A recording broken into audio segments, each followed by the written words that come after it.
علامہ خادم حسین رضوی صاحب نے مشکل حالات میں بھی تحریک چلائی، فیض آباد میں دھرنے بھی دیے، ان کے دھرنے بہت مشہور بھی ہوئے۔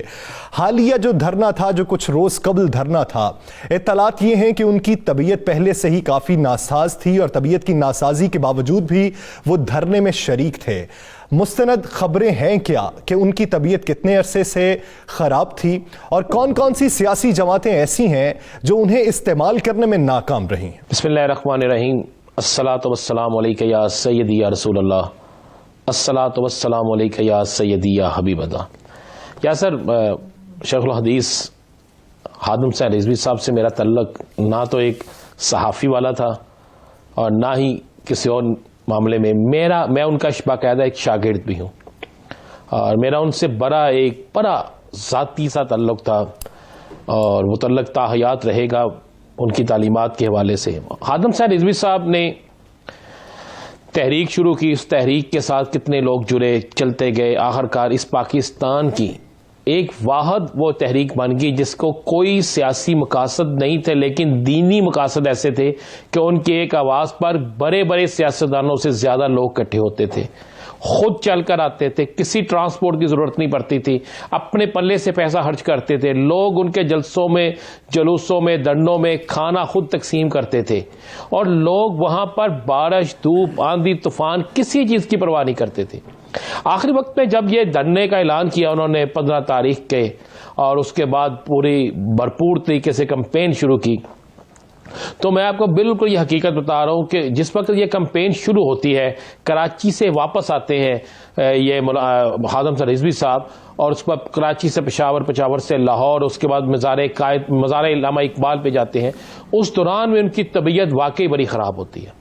مگر وہ اپنی صحت کا 1% بھی خیال نہیں کرتے اور صبح سے لے کر شام تک لوگوں سے ملنا، لوگوں کو موبلائز کرنا، مختلف جگہوں پہ جانا، مختلف ٹیموں کو تشکیل دینا، خود تھے، ان کے بیٹے لگے رہے، ان کی فیملی لگی رہی، ان کے رفقا لگے رہے۔ اس دوران میں کئی دفعہ خادم رضوی صاحب کو کہا گیا کہ خادم رضوی صاحب آپ اپنی صحت کا خیال رکھیں، میڈیسن لے لیں، لیکن استاد، ہم انہیں استاد جی کہتے ہیں، تو استاد جی نے صرف ایک ہی بات کی تھی کہ اللہ نے جو مجھے ذمہ داری دی ہے کوشش کروں گا کہ اس ذمہ داری کو نبھا سکوں۔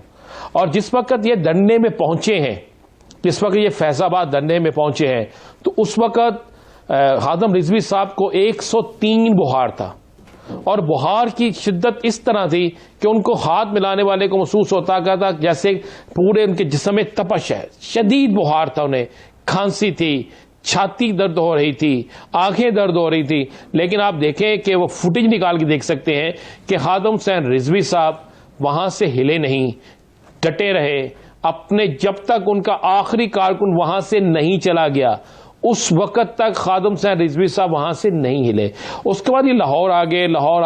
ہمیں جب پتا چلا تو میں نے فیصل رضوی سے اور ان باقی لوگوں سے رابطہ کیا، تو انہوں نے کہا جی بابا جی کی طبیعت خراب ہے اور آج کل ملاقات نہیں ہو رہی، تو آرام کر رہے ہیں۔ تو بس اسی آرام پہ بھی، اس آرام کے دوران بھی وہ اپنے مختلف لوگوں سے رابطے رکھتے تھے۔ آخرکار مجبوراً انہیں زبردستی ڈاکٹر کے پاس لے جایا گیا، زبردستی ان کو میڈیسن دینے دی گئی، زبردستی ان کو مجبور کیا گیا کہ آپ جائیں، جا کے علاج کرائیں۔ اور جس وقت ان کا آخری وقت تھا، یہ تصدیق کرتے ہیں ان کی فیملی کے لوگ کہ اس وقت بھی انہوں نے درود شریف ان کی زبان پہ تھا اور ایک انہوں نے زور سے نعرہ لگایا تھا، تاجدار ختم نبوت زندہ باد، زندہ باد۔ تو یہ تھا۔ اب ایک بہت بڑی چیز جو جس کی طرف بہت سے لوگ جاننا چاہتے ہیں، مختلف لوگوں نے مختلف کہانیاں گڑیں ان کی زندگی میں۔ کسی نے کہا کہ خادم رضوی صاحب فلاں کے کہنے پہ دھرنا دیتے ہیں، کسی نے کہا فلاں کے کہنے پہ دھرنا دیتے ہیں۔ یہ میں آپ کو مصدقہ بات کہہ رہا ہوں، بالکل مصدقہ۔ کئی بڑی سیاسی جماعتوں نے کروڑوں روپے کی آفر کی، بے انتہا آفرز کی کہ آپ ان کی سیاسی جماعت کی حمایت کریں، آپ ان کی سیاسی جماعت کے ایجنڈے کو آگے لے کر چلیں، آپ ان کے کہنے پہ فلاں شخص کی مخالفت کریں۔ مگر خادم حسین رضوی صاحب نے نہ صرف اس کروڑوں روپے کی آفر کو ٹھکرایا بلکہ انہیں واضح اور کلیئر جواب دیا کہ مجھے یاد ہے کہ ایک وقت انہوں نے یہاں تک کہا، میں ان کے پاس بیٹھا تھا، انہوں نے مجھے کہا کہ میں نے تو یہاں تک کہہ دیا ہے کہ اگر ایک گلی کا بچہ بھی